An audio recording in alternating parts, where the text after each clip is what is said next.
Hello class, here's an example of how we can use probability theorems to solve probability problems. And so let's go ahead and read the problem.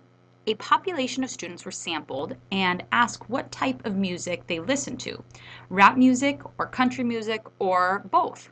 The probability that a randomly chosen student listens to rap music is then 60%. The probability that a randomly chosen student listens to country music is then 40%, or 0.40. The probability that a student listens to both rap and country music is then 0.25. So before we get started, let's go ahead and write out what these probabilities actually mean in symbols. So this would be the probability of rap. And I'm going to just call rap music R, so I don't have to keep writing it over again. So the probability that they like rap music is then equal to 0.60. And then the probability that they like country music is equal to 40%, or 0.40. And lastly, then the intersection, or the probability that they like both rap and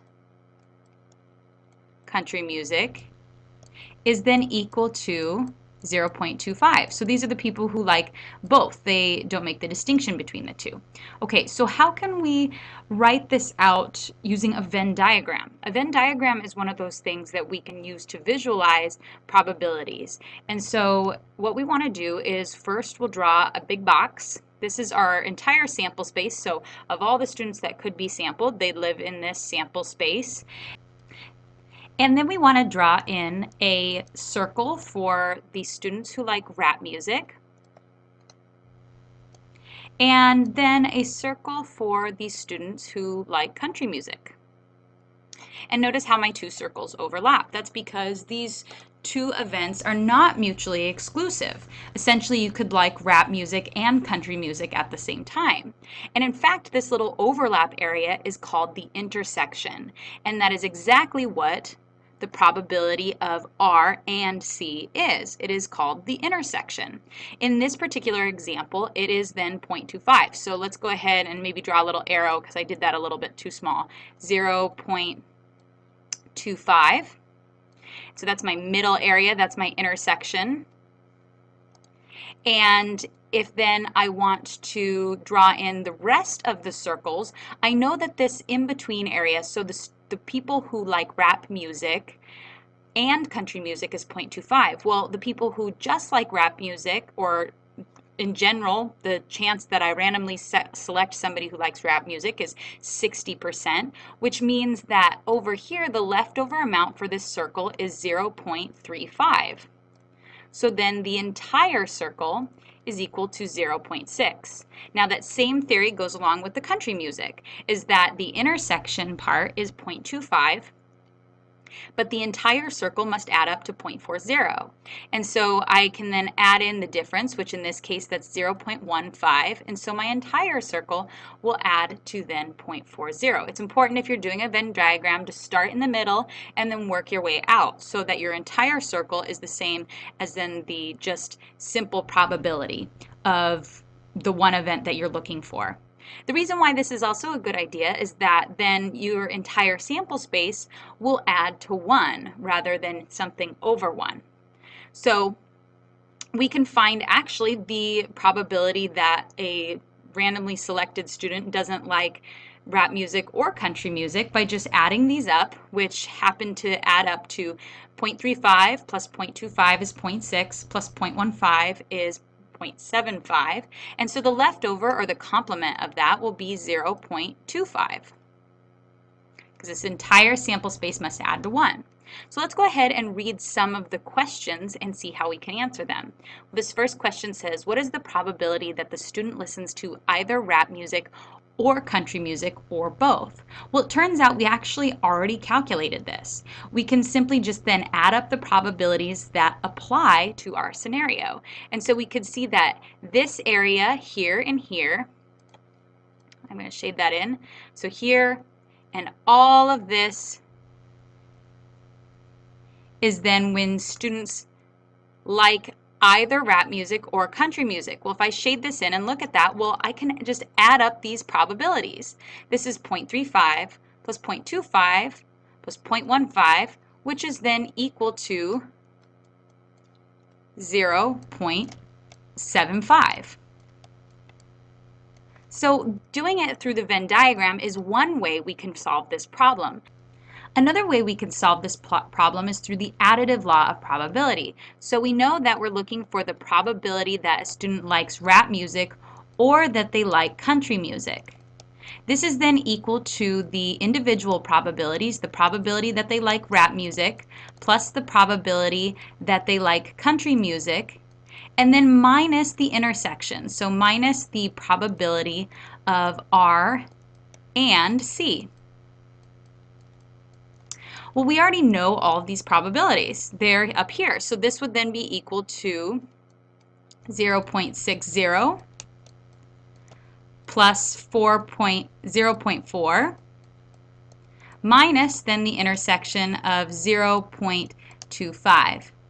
Once again, this will give me 1 minus 0.25, which is also, as it should be, 0.75. The same thing as we got if we just added the probabilities from the Venn diagram. So it's your choice on which way you'd like to use this, or which way you'd like to solve probabilities. You can use the additive law of probability, or you can use the Venn diagram, whichever makes more sense to you. All right, so the next problem that we're looking to do is it says, what is the probability that a student passes only country music, or only likes country music? Well, essentially what that means is that if they only like country music, then they don't like rap music. So that happens to be, if we were to shade this in,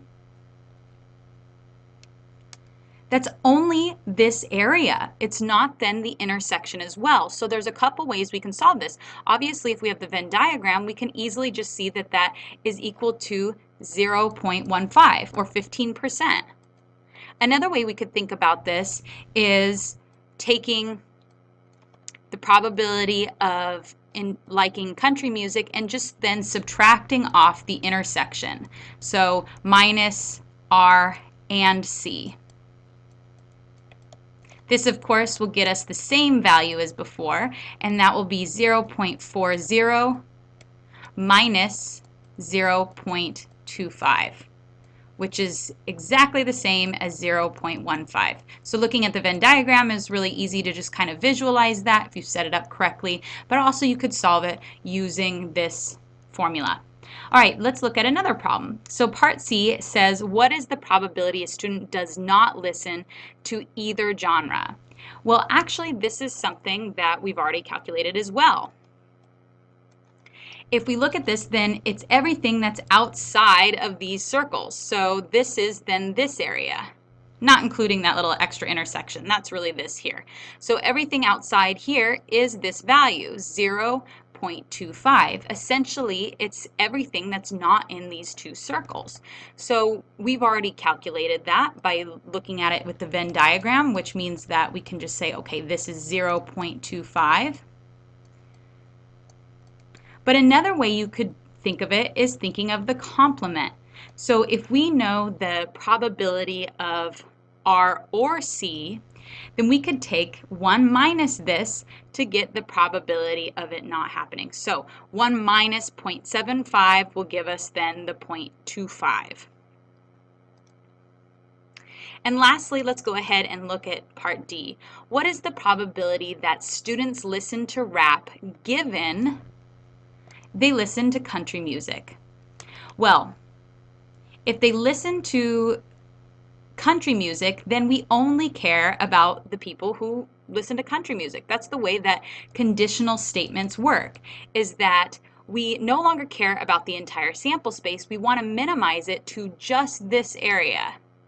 So we know within here, this total area in this circle is equal to 0.40. That says this right here. And so now we want to know of this 0.40, who also likes rap music? Well, we know that. It's easy. We can see that this is 0.25 out of the whole 0.40. Because this is given, this is all we care about. So this is now our new sample space. So let's go ahead and write that out.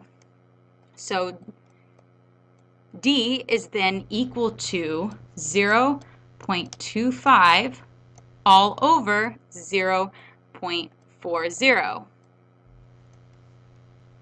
This is then equal to 0.625. That means the likelihood of them liking rap music, given they already like country music, is actually a pretty large probability. One other way you could do this is to do it using the symbols. So we could write this as the probability of rap music given, that's what this line means, country music. And this is then in symbols equal to the intersection, so the probability of rap and music and country, all divided by the probability of country music. Well, we can easily see that this is 0.25 and my given is now in my denominator. That was equal to 0.40 and that will be also equal to 0.625.